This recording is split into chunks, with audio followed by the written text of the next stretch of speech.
संसद में डॉक्टर बाबा साहेब आंबेडकर गृहमंत्री अमित शाह मंतव्य को नहीं आठगढ़ युव कांग्रेस तरफ यार प्रतिवाद करा जायछि।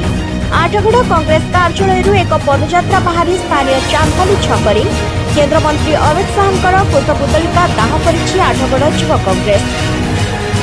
अन्यपक्षे सारा देश में विभिन्न संगठन पक्षर प्रतिवाद विक्षोभ करा जायछि।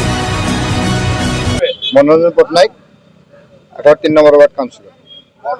देखो आम संविधान प्रणेता आम बाबा साहेब आंबेडकर डॉक्टर बाबा साहेब आंबेडकर प्रति जो अपमानजनक मंतव्य जो गृहमंत्री देशर सर्वोच्च मंत्री कहू गले गृहमंत्री आम बाबा साहेब आंबेडकर विरुद्ध जो भाया मंतव्य देते आम दृढ़ निंदा करुँ। आठगढ़ कांग्रेस तरफ युव कांग्रेस छात्र कांग्रेस तरफ आम या दृढ़ निंदा करने कुशपुतला दाह करुँ। जदि आगामी दिन में सी भूल न मागती कि इस्तीफा न दिखती ताले आम राजरास्ता कोलेबू एवं आगामी दिन में आठगढ़ बंद डाकरा देवु एवं समस्त आठगढ़ निर्वाचन मंडली लोक बुझेबू जे जो भली भाव बीजेपी अराजकता तैयारी करछि एवं संविधान विरोधी नीति तैयारी करछि ता प्रति आठगढ़ भारतर नागरिक मान प्रति विपद एवं जो भली भाव युवक मान प्रति विपद आसी जाउछि सेतबे लोक सजग करिवु एवं आगामी दिन में कांग्रेस राजरास्ता को लेबो।